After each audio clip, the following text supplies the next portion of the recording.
Derecho a la información sanitaria. Derecho a la intimidad. Respeto a la autonomía del paciente. Consentimiento informado. Instrucciones previas. Derecho a la información para la elección de médico y centro. Todo esto viene recogido en la primera parte de la Ley Básica de Autonomía del Paciente, entre los artículos 4 y 13. Conozcamos en profundidad alguno de estos aspectos.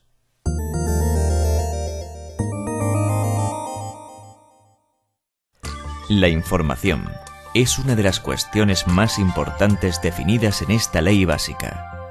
Reconoce, en concreto, 3 tipos de información. La primera es la información asistencial. Tiene que ver con la información que los profesionales aportan a los pacientes para tomar decisiones clínicas. Los titulares de este derecho somos los pacientes. Serán informadas las personas vinculadas a nosotros siempre que lo permitamos de manera expresa o tácita. Además, el paciente será informado, incluso en caso de incapacidad, de modo adecuado a sus posibilidades de comprensión. El segundo tipo de información es la información epidemiológica. Y la tercera información, que es importante y que sobre todo para las personas que trabajan en atención al usuario es decisiva, es la información que tiene que ver con la información que puede recibir el usuario para ejercitar sus derechos como usuario. Y esto está en 2 artículos clave de la ley para estas unidades, que son los artículos 12 y 13.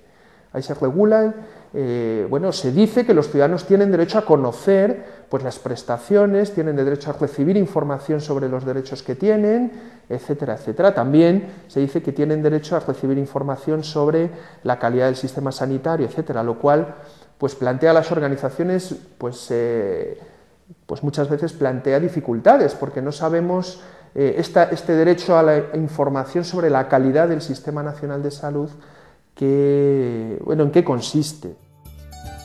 Junto a ello, también se regula el derecho a la información para hacer la libre elección de médico y centro. En Andalucía, este derecho se reconoce a través de varios decretos. Nuestro sistema sanitario público reconoce a todos los usuarios y usuarias el derecho a la libre elección de médico general y pediatra. En nuestro centro de atención primaria, nos facilitan información sobre los distintos profesionales, los horarios de consultas y los programas que realizan. Además, también podemos elegir médico especialista y hospital público donde querer ser asistido o intervenido. En este caso, será el médico de familia o pediatra quien informe a los pacientes.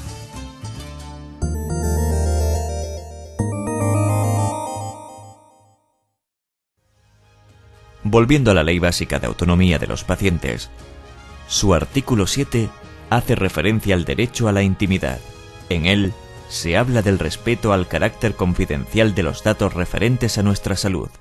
Protección de la confidencialidad aparece cuando yo doy autorización a alguien para que entre en mi intimidad. Por ejemplo, autorizo a que un médico me haga una exploración física, y el médico, después de hacer eso la exploración física, obtiene una serie de datos que consigna, pues habitualmente en un papel, una historia clínica. Bueno, el derecho a la protección de la confidencialidad significa que ese médico tiene obligación de proteger los datos que ha obtenido al entrar con mi permiso en mi intimidad. Por lo tanto, intimidad se refiere a mí mismo, mi imagen corporal, mi cuerpo, mi mente, mi manera de pensar, etc. Confidencialidad siempre tiene que ver con datos que tienen que ver con mi intimidad. En relación a este derecho, hay otro concepto que engloba la idea de confidencialidad. Se trata del derecho a la protección de los datos personales. Los datos sobre la salud pasada, presente y futura, física o mental, de un individuo, son datos muy sensibles que merecen un especial cuidado.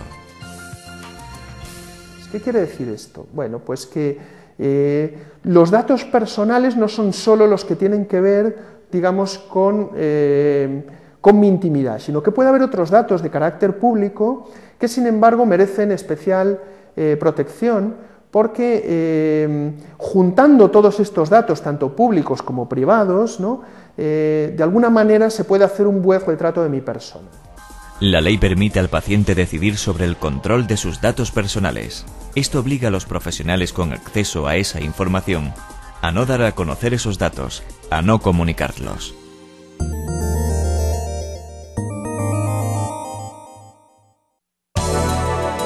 En nuestro recorrido, llegamos ahora al artículo 8, donde la Ley Básica recoge el consentimiento informado. ¿Qué nos dice este artículo? Se refiere a que toda actuación en el ámbito de la salud de un paciente necesita el consentimiento libre y voluntario del afectado, una vez que haya recibido la información necesaria y haya podido valorar las diferentes opciones. Este consentimiento será verbal por regla general, solo se prestará por escrito en determinados casos.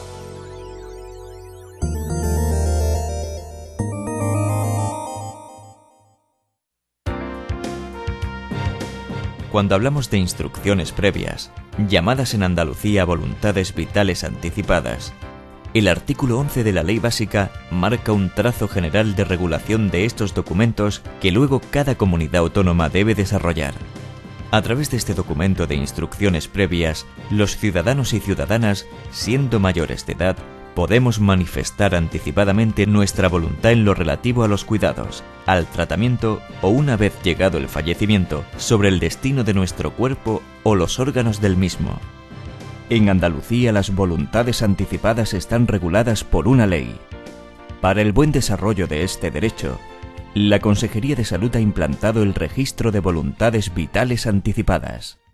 Las voluntades vitales anticipadas son un derecho muy importante. Yo creo que es importante informar bien a los usuarios de este derecho porque es una herramienta que va a facilitar mucho la toma de decisiones clínicas a los profesionales en los momentos finales de la vida. De hecho, hoy en día, junto con los cuidados paliativos, conforman uno de los dos de los contenidos fundamentales de lo que estamos llamando derecho a una muerte digna.